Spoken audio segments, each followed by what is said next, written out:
The clerk will now read the first article of impeachment.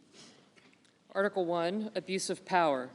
The Constitution provides that the House of Representatives, quote, shall have the sole power of impeachment, unquote, and that the President, quote, shall be removed from office on impeachment for and conviction of treason, bribery, or other high crimes and misdemeanors, close quote.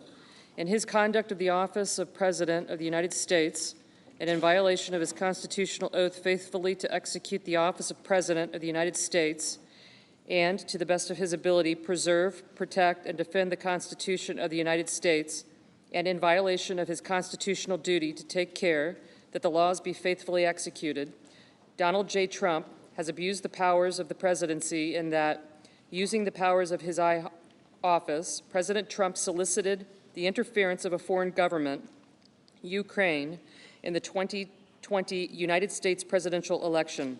He did so through a scheme or course of conduct that included soliciting the government of Ukraine to publicly announce investigations that would benefit his re-election, harm the election prospects of a political opponent, and influence the 2020 United States presidential election to his advantage. President Trump also sought to pressure the government of Ukraine to take these steps by conditioning official United States government acts of significant value to Ukraine on its public announcement of the investigations. President Trump engaged in this scheme or course of conduct for corrupt purposes in pursuit of personal political benefit. In doing so, President Trump used the powers of the presidency in a manner that compromised the national security of the United States and undermined the integrity of the United States democratic process. He thus ignored and injured the interests of the nation. President Trump engaged in this scheme or course of conduct through the following means. 1. President Trump, acting both directly and through his agents within and outside the United States government, corruptly solicited the government of Ukraine to publicly announce investigations into A, political opponent, former Vice President Joseph R. Biden Jr., and B, a discredited theory promoted by Russia alleging that Ukraine, rather than Russia, interfered in the 2016 United States presidential election. 2, with the same corrupt motives, President Trump, acting both directly and through his agents within the outside of the United States government, conditioned 2 official acts on the public announcements that he had requested.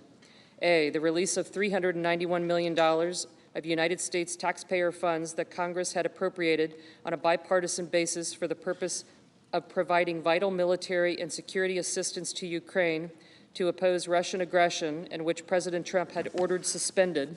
And B, a head of state meeting at the White House, which the President of Ukraine sought to demonstrate continued United States support for the government of Ukraine in the face of Russian aggression.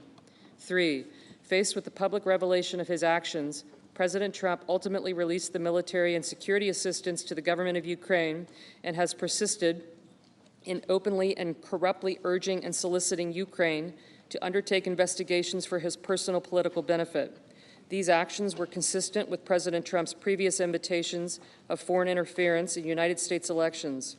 In all of this, President Trump abused the powers of the presidency by ignoring and injuring national security and other vital national interests to obtain an improper personal political benefit.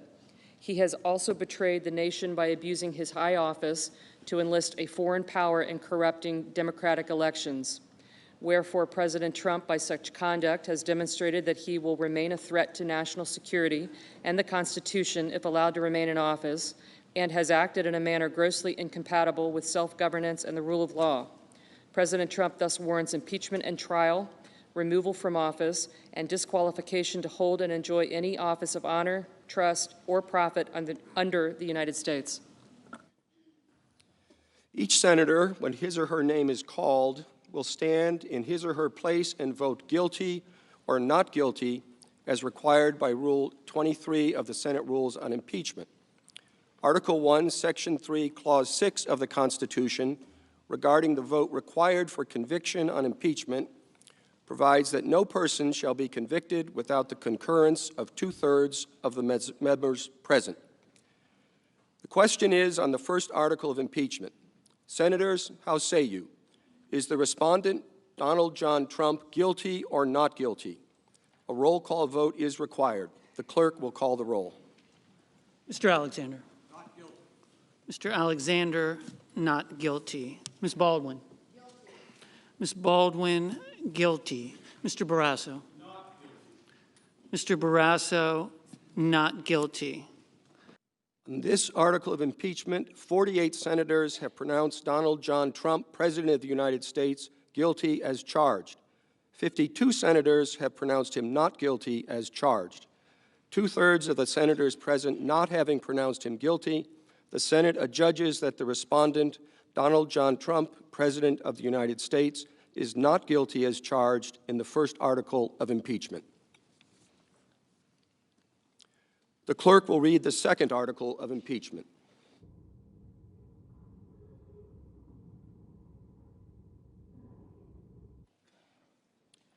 Article 2, Obstruction of Congress. The Constitution provides that the House of Representatives shall have the sole power of impeachment and that the President shall be removed from office on impeachment for and conviction of treason, bribery, or other high crimes and misdemeanors. In his conduct of the office of the President of the United States and in violation of his constitutional oath faithfully to execute the office of President of the United States and, to the best of his ability, preserve, protect, and defend the Constitution of the United States, and in violation of his constitutional duty to take care that the laws be faithfully executed, Donald J. Trump has directed the unprecedented, categorical, and indiscriminate defiance of subpoenas issued by the House of Representatives pursuant to its sole power of impeachment. President Trump has abused the powers of the presidency in a manner offensive to and subversive of the Constitution, in that the House of Representatives has engaged in an impeachment inquiry focused on President Trump's corrupt solicitation of the government of Ukraine to interfere in the 2020 United States presidential election. As part of this impeachment inquiry, the committee's undertaking the investigation serves subpoenas seeking documents and testimony deemed vital to the inquiry from various executive branch agencies and offices and current and former officials. In response, without lawful cause or excuse, President Trump directed executive branch agencies, offices, and officials not to comply with those subpoenas. President Trump thus interposed the powers of the presidency against the lawful subpoenas of the House of Representatives and assumed to himself functions and judgments necessary to the exercise of the sole power of impeachment vested by the Constitution in the House of Representatives. President Trump abused the powers of his high office through the following means. 1, directing the White House to defy a lawful subpoena by withholding the production of documents sought therein by the committees. 2, directing other executive branch agencies and offices to defy lawful subpoenas and withhold the production of documents and records from the committees, in response to which the Department of State, Office of Management and Budget, Department of Energy, and Department of Defense refused to produce a single document or record. 3, directing current and former executive branch officials not to cooperate with the committees, in response to which 9 administration officials defied subpoenas for testimony, namely John Michael Mick Mulvaney, Robert B. Blair, John A. Eisenberg, Michael Ellis, Kristen Wells Griffith, Russell T. Vaught, Michael Duffy, Brian McCormick, and T. Ulrich Breckbull. These actions were consistent with President Trump's previous efforts to undermine United States government investigations into foreign interference in United States elections. Through these actions, President Trump sought to arrogate to himself the right to determine the propriety, scope, and nature of an impeachment inquiry into his own conduct, as well as the unilateral prerogative to deny any and all information to the House of Representatives in the exercise of its sole power of impeachment.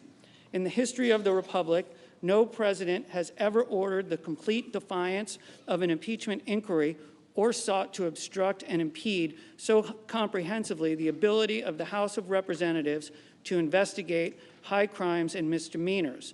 This abuse of office served to cover up the president's own repeated misconduct and to seize and control the power of impeachment, and thus to nullify a vital constitutional safeguard vested solely in the House of Representatives.